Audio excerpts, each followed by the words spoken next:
उंगली दबा लेते हैं। सिर्फ सियाचिन ही नहीं बल्कि पूरे लद्दाख इलाके के लिए ये अनोखी वर्षा चमत्कार की तरह है, जहाँ इसके दुर्गम इलाकों से बीमार लोगों को निकालने और इनका सहायता देने के काम भी ये हेलीकॉप्टर ही करते हैं।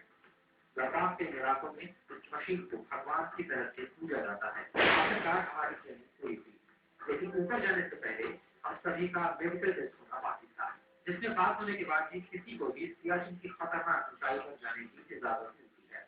हर कोई चाहता है कि वो इस टेस्ट में पास हो जाए, लेकिन कई लोगों की जांच के बाद हम में से 6 लोग मेडिकल टेस्ट में खड़े उतर नहीं पाए। बाकी बचे 27 लोगों को ये चढ़ाई पूरी करनी थी। अगले दिन सुबह सवेरे हर कोई तैयार था। हमें पता चला कि निकलने से पहले यहाँ पे ओपी बाबा मंदिर में पूजा होगी। पूजा के बाद हमारा दल आगे चढ़ाई के लिए बढ़ेगा। ओपी बाबा का मंदिर हमारे सेना के विश्वास की कहानी है। ओपी बाबा सियाचिन में तैनात एक सिपाही थे जो कि सियाचिन में ही शहीद हो गए। ये माना जाता है कि बाबा सियाचिन में रहने वाले हर सैनिक की रक्षा करते हैं। ओपी बाबा की यहाँ मान्यता है। इस बारे में बताते हैं कि ओपी बाबा, जिनका पूरा नाम ओम प्रकाश है, उनकी पोस्टों पर तैनाती थी। वहां पर कुछ पाकिस्तानी सैनिकों से उनका मुकाबला हुआ और वो शहीद हो गए। उनके नाम पर ही ये स्थान बनाया गया है। जो भी पोस्टों पर जाते हैं वो पहले यहाँ माथा टेक कर तब आगे जाते हैं। आगे हर पोस्ट पर ओपी बाबा के मंदिर है। यहाँ से इजाजत लेने के बाद ही सियाचिन का सफर शुरू किया जाता है। हम सभी ने अपनी यात्रा की सफलता के लिए बाबा से दुआ की। हमारे टीम लीडर थे लेफ्टिनेंट कर्नल A.L. मैनी। उन्होंने बाबा से आगे जाने की अनुमति ली और उसके बाद निकल पड़े सियाचिन के सफर पर। यहाँ सियाचिन बेस कैंप पर ओपी बाबा से आशीर्वाद लेने के बाद हमारा पूरा दल बेस कैंप 1 की चढ़ाई के लिए तैयार है और हम यहाँ से 12 किलोमीटर की चढ़ाई बेस कैंप 1 के लिए करेंगे। सुबह करीब 8 बजे बेस कैंप से कैंप 1 के लिए हमारा सफर शुरू हुआ। ये पूरा ही रास्ता ग्लेशियरों से आए पत्थरों यानी बोल्डर क्ले से जमा हुए मोरेल से बना हुआ है। शुरुआत में चलने में थकान हो रही थी, खासकर तक जब चढ़ाई चढ़नी होती है।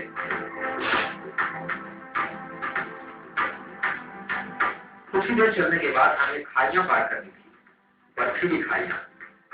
करीब 3 घंटे की लगातार चढ़ाई के बाद हम दोनों वैन के आधी दूरी पर बने चौकी के पास पहुंच गए हैं। आगे का रास्ता और भी खतरनाक होता जा रहा था। हमारा दल जब अपने पहले ठिकाने पर पहुंचा तब तक शाम को करीब 5 बज चुके थे। इस बर्फीले रेगिस्तान में बेहद ठंडक थी। उस वक्त तापमान 0 से करीब 4 डिग्री नीचे था।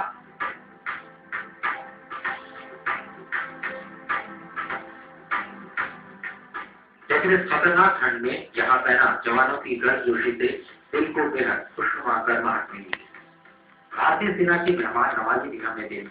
इतनी ऊंचाई पर भी उन्होंने हमारे लिए शानदार नाश्ते का इंतजाम किया था।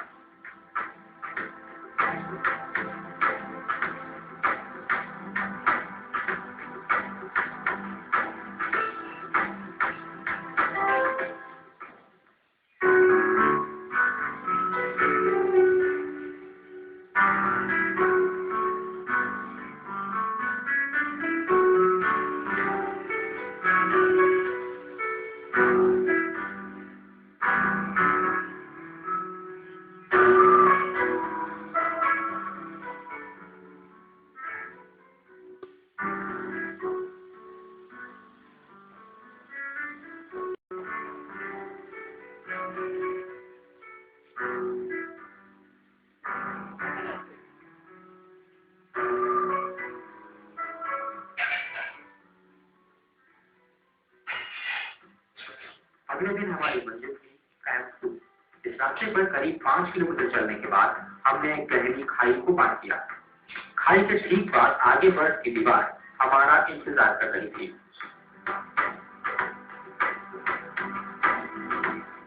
बर्फ की दीवार पर चढ़ने के बाद हमें दिखाई दिए बर्फीले ग्लेशियर का वो नजारा जिसका सभी को बेसब्री से इंतजार था। जहां तक नजर जाती सफेद चादर फैली हुई थी और अगले कुछ किलोमीटर तक हमें इसी पर चलना था। अभी तक तो हम पत्थरों पर ही चलते रहे थे और अब बर्फ पर चलना बेहद सुकून दे रहा था। एक अलग सी दूसरी की दुनिया। सियाचिन की जिंदगी कितनी मुश्किल भरी है इसका एहसास भी होने लगा था। ऐसा लगता है कि आप कहीं फंस गए हैं जहां से बाहर निकल पाना नामुमकिन सा है। थोड़ी ही देर के बाद बर्फ का सफेद रंग आप पर हावी होने लगता है। इसी हिस्से को पार कर हम एक बार फिर से पत्थरों से भरे रास्ते पर थे, लेकिन इससे नीचे भी वही ग्लेशियर पथरा पड़ा है। पता नहीं होता कि कहीं से बर्फ हट जाए और एक खाई आपके सामने हो, इसलिए हर एक कदम संभाल कर रखना पड़ता है। शाम तक हम कैंप में पहुंच चुके थे। अभी तक तो मौसम हमारा साथ दे रहा था, लेकिन रात को यहाँ मौसम खराब होने लगा। सुबह उठे तो चारों तरफ बर्फ ही बर्फ, लगभग सारी रात बर्फबारी हुई थी। हम सुबह आगे का सफर शुरू ही नहीं कर पाए। सियाचिन के हमारे सफर का आज तीसरा दिन है और हम अभी 13,500 फीट की ऊंचाई पर कैंप 2 में खड़े हैं। यहाँ से हमें कैंप 3 के लिए चढ़ाई शुरू करनी थी, लेकिन रात भर की बर्फबारी के बाद यहाँ का मौसम थोड़ा खराब हो चुका है। आप मेरे पीछे देख सकते हैं कि हमारे जो टेंट है वो बर्फ से ढके हुए हैं और पीछे भी बर्फबारी दिखाई दे रही है, इसलिए हमारा ट्रैक कुछ देर के लिए रुका हुआ है। मौसम ठीक होने के बाद हम कैंप 3 के लिए अपनी चढ़ाई शुरू करेंगे। लेकिन मौसम था कि साफ होने का नाम ही नहीं ले रहा था। आगे बढ़ने के लिए मौसम साफ होने की दुआओं के साथ बोरियत दूर करने के लिए गाने की महफिलें सुन गई और कुछ लोग ताश के पत्ते खेलने लगे।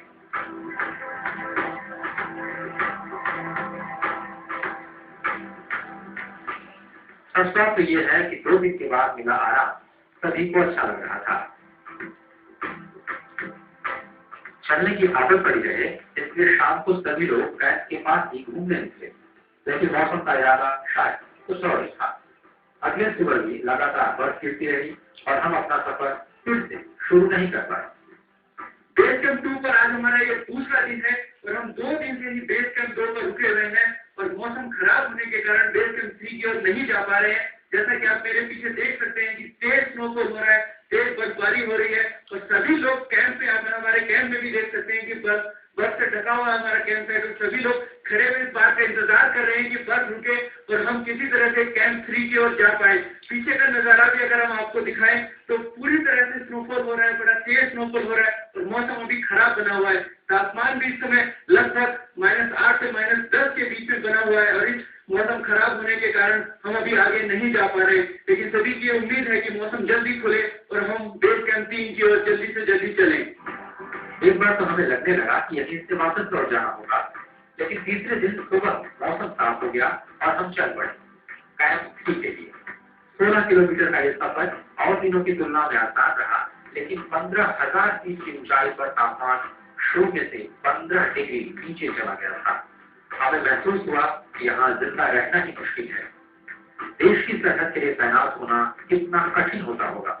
ऊपरी चौकियों पर जहाँ तापमान 0 से 60 डिग्री तक नीचे चला जाता है, वहाँ 3 महीने रहकर सरहद की निगरानी करना किसी तपस्या से कम नहीं। भारत ने 13 अप्रैल 1984 को सियाचिन पर अपना ऑपरेशन मेघदूत शुरू किया था और तब से लेकर आज तक सियाचिन में ये ऑपरेशन जारी है। नायक रमेश सिंह सियाचिन पर शहीद होने वाले पहले जवान थे। तब से लेकर आज तक हमारे जवान इस बर्फ के रेगिस्तान में डटे हुए हैं। लगातार चले लड़ाई जैसे माहौल और मुश्किल हालातों की वजह से सियाचिन में शहीद होने वाले जवानों की संख्या करीब 1,000 तक पहुंच गई है। इसके बावजूद देश की सरहद की सुरक्षा में मुस्तैद सैनिकों के उत्साह और जोश में कोई कमी नहीं। आज भी जवान खुद अपनी इच्छा से यहाँ आना पसंद करते हैं। हालांकि सीमा पर अपनी शांति बनी हुई है, लेकिन इस रेगिस्तान में आपका सबसे बड़ा दुश्मन खुद ये बर्फीला और ठंडा रेगिस्तान ही है। आज भी शहीद होने का सिलसिला रुका नहीं है, लेकिन पहले की तुलना में इसमें बेहद कमी आ चुकी है। पहले मौसम की वजह से होने वाले हताहतों की संख्या बहुत ज्यादा हुआ करती थी, लेकिन अब बेहतर होती मेडिकल सुविधाओं की वजह से बहुत सी अनमोल जानें बचाई जा रही है। कैंप 3 में आने से पहले ही हमारे 2 दिन खराब हो चुके थे, इसलिए आगे न जाकर हमें यहीं से वापसी का सफर शुरू करना था। कैंप 3 पर भी भारत के शानदार तिरंगे को लहराकर हमने वापसी का सफर शुरू किया। रात भर से कैंप 2 में बितानी पड़ी। अब तक चलने की इतनी आदत हो चुकी थी कि जाते समय हमने जो दूरी 10 घंटे में तय की थी, वो दूरी महज 5 घंटे में पूरी कर हम अगले दिन कैंप 1 में आ गए। इस बार मौसम हम पर मेहमान था। अच्छी धूप खिली थी और सफर के आखिर में हमने जी भरकर धूप में आराम किया। इस तरह के साथ गए लोगों के लिए भी ये तजुर्बा कुछ खास है। केवल ट्रैक पर तो सर दर्शन के बारे में हमारे भाई बैटलफील्ड के बारे में सुना था, हमारे जवान कहाँ सर्विस कर रहे हैं। अब आए खुद तो खुद देखा है कितनी मुश्किल में ये लोग खड़े हैं सामने पोस्ट पे, ठंड में मारे 45 डिग्री तक टेम्परेचर में है। तो आज खुद से महसूस हुआ है कि कैसे ये लोग अपनी सुरक्षा कर रहे हैं, गार्ड कर रहे हैं। एक अपने देश के साथ एक ऐसी इंपॉर्टेंस वाली चीज से जुड़ा हुआ है कि आप सुनिए तो आपको लगता है यार ज्यादा चाहिए इसमें शब्द। एक अपने आप से सेंस ऑफ प्राइड आ रहा है, अभी गर्व महसूस हो रहा है कि उस जगह गए जहाँ यार हमारे जवान जाके उस डिफिकल्टी को देखते हैं, हम भी उस डिफिकल्टी को देख के आ रहे हैं।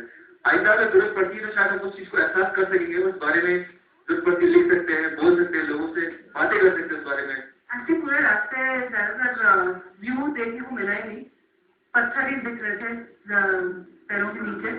लेकिन कल जब फोटोग्राफ देखी सारी तब पता चला कि ये ऐसा एक्सपीरियंस है तो कोई भी भुला नहीं पाएगा। एक्चुअली एक तरह की पॉजिटिव थिंकिंग की कभी नहीं थी, पर अपने लिमिटेशन से पता चल रहे हैं। हम एज अ पार्ट ऑफ हमारा ड्यूटी हम लेक पूरा घूम चुके हैं, लेकिन स्टेशन में एक ऐसा जगह था जहाँ हम नॉर्मल पोस्ट ऑफ ड्यूटी भी नहीं आ पाते हैं। और इस बार ऐसा मौका मिला है जिससे मैंने सोचा एक बहुत अच्छा मौका है, क्योंकि स्टेशन जो लद्दाख रीजन में पड़ता है उसके बारे में हम रोज चर्चा करते हैं और उसको पहली बार खुद जाके देखना और ये बहुत अच्छा लगा। और जिस कठिनाई से हमारे फौज को हमारे फौज को गार्ड करता है, ये देख के बहुत शांति मिली। हमारे दल में राष्ट्रीय मिलिट्री स्कूल के 12 छात्र भी थे जो आने वाले वक्त में मुख्यतः भारतीय सेना के अधिकारी बनेंगे। उनके लिए भी सियाचिन को नजदीक से जानने का अनुभव शानदार रहा।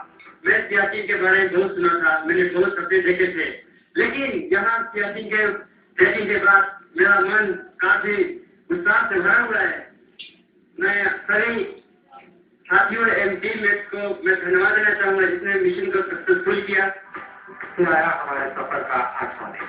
सुरक्षा में हम बेस कैंप के ओटी बाबा मंदिर में सर नवाने के लिए वापस पहुंच गए थे। बाबा के मंदिर में पहुंचकर सियाचिन का हमारा यह सफर तो पूरा हो गया, लेकिन ये सफर हमारे लिए ऐसी यादें और कुछ ऐसे दोस्त छोड़ गया जो सारी जिंदगी हमारे साथ रहेंगे। सियाचिन के सफर ने एक बार फिर से भरोसा दिला दिया कि हमारे जवान सरहद पर पूरी तरह से चौकस और चाक चौबंद है। सरहद के सिपाहियों को हमारा सलाम। ये था सियाचिन और वहाँ की जिंदगी पर हमारा विशेष कार्यक्रम आपको कैसा लगा हमें बताइए। दूरदर्शन न्यूज कमरा नंबर 119 CPC 6 गाँव नई दिल्ली।